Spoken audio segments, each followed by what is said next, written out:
호주에 살고 있는 디즈니 팬으로서 현재 가장 기분 좋은 점은 바로 디즈니 플러스를 이용할 수 있다는 점입니다. 지난 11월 19일부터 호주에서 디즈니 플러스가 런칭되었는데요. 디즈니 팬인 저는 당연히 바로 가입을 하였습니다. 오늘은 지난 3주간 디즈니 플러스를 이용한 유저로서 솔직한 후기를 남겨보겠습니다. 디즈니 플러스의 가장 큰 장점이라면 역시 상당히 많은 디즈니 작품들을 곧바로 감상할 수 있다는 점입니다. 클래식 애니메이션에서부터 실사 영화, TV 만화 시리즈, 디즈니 채널, 픽사, 마블, 스타워즈 등등 디즈니 컴퍼니 아래에 있는 모든 작품들을 만날 수가 있습니다. 특히 제가 가장 좋아하는 부분은 클래식한 디즈니 작품들, 애니메이션뿐만 아니라 실사 영화까지 꽤나 상당한 볼륨의 고전 영화 컨텐츠를 자랑한다는 점이었습니다. 보물섬, 해저 2만 리그, 머나먼 여정같이 제가 평소에 굉장히 보고 싶었던 아주 클래식한 디즈니 작품들을 간단히 고화질로 볼 수 있다는 점이 아주 큰 메리트였습니다.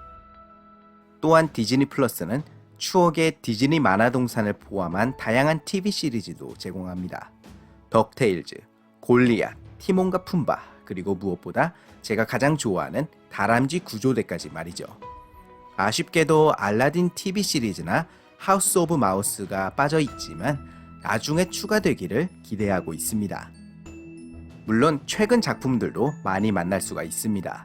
저 같은 경우에는 덕테일즈와 라푼젤 시리즈를 큰 텔레비전에서 신나게 감상하였습니다. 그렇지만 저에게 있어서 디즈니 플러스의 가장 큰 장점은 저의 어린 시절 추억이 깃들어 있는 클래식한 작품들을 서비스한다는 점인 것 같습니다. 하지만 이 점은 뒤집어 보면 디즈니의 한 부분만을 좋아하거나 관심이 있으신 분들, 예를 들어 오직 마블만 혹은 오직 최근 디즈니 애니메이션만 파고드는 분이시라면 디즈니 플러스가 그렇게까지 매력적으로 느껴지지는 않을 것도 같습니다. 왜냐하면 2010년대 디즈니의 팬들이라면 아마 대부분 최근 작품들은 이미 영화관에서 감상을 끝내고 블루레이나 아니면 VOD로 여러 번 정주행을 마친 뒤일 테니까요. 특히 한국의 디즈니 팬들 중 많은 분들은 90년대 디즈니 작품들이나 혹은 2010년대 작품들 아니면 마블, 픽사 영화들만을 좋아하는 것 같습니다. 왜냐하면 오직 그 작품들에게만 익숙하니까요. 그리고 그런 분들에게는 만약 이전에 알지 못했던 과거 속 미지의 디즈니를 탐험해보고 싶은 마음이 없다면 솔직히 지금 당장 디즈니 플러스를 이용할 이유는 없을 것 같습니다.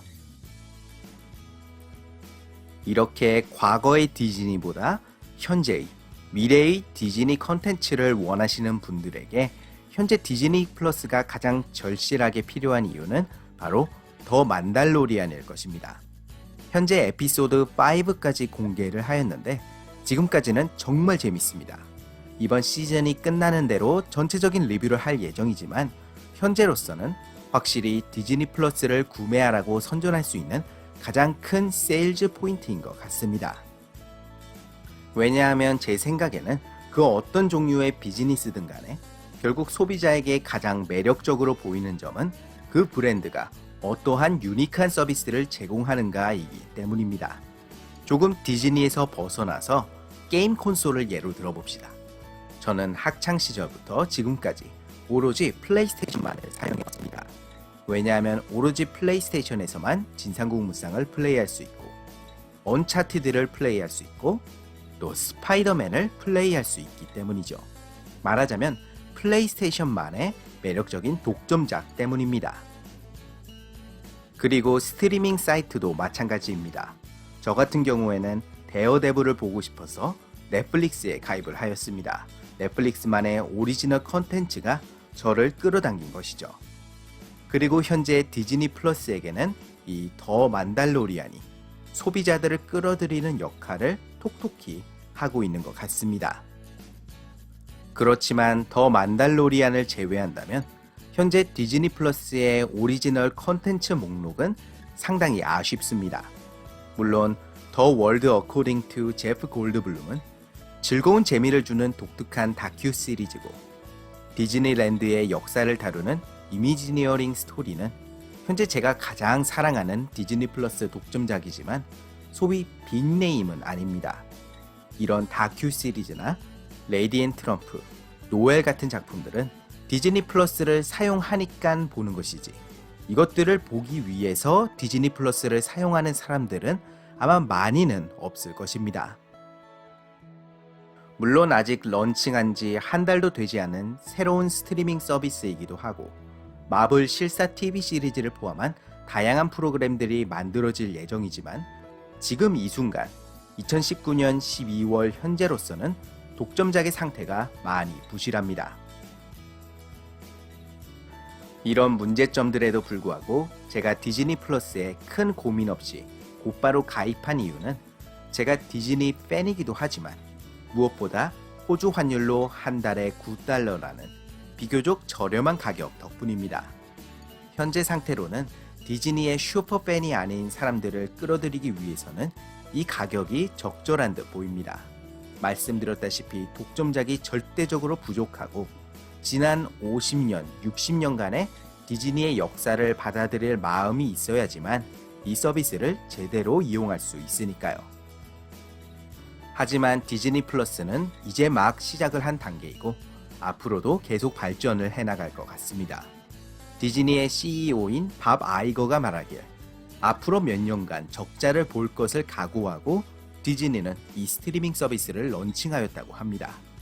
그만큼 오랜 기간에 걸쳐서 디즈니 플러스에 큰 공을 들일 것이라는 말이겠죠. 한국에서는 디즈니 플러스가 2021년이 되어야 런칭한다고 제가 알고 있는데, 그때가 되면 디즈니 플러스는 확실히 매력적인 스트리밍 서비스가 되어 있을 것 같습니다. 하지만 지금 현재 상태로서는 디즈니 플러스를 이용할 수 없다고 너무 낙담하고 아쉬워할 필요는 없다는 말을 해드리고 싶습니다. 물론 더 만달로리안을 볼 수 없다는 점을 제외한다면 말이죠. 왜냐하면 더 만달로리안은 정말 끝내주거든요. 이번 디즈니톡 영상은 여기까지고요. 만약 디즈니에 관련된 무언가에 대한 저의 의견이 궁금하시다면 아래 댓글에 남겨주세요. 좋아요와 구독 부탁드리고요. 저는 다음번에 또 다른 디즈니 영상으로 찾아뵙도록 하겠습니다.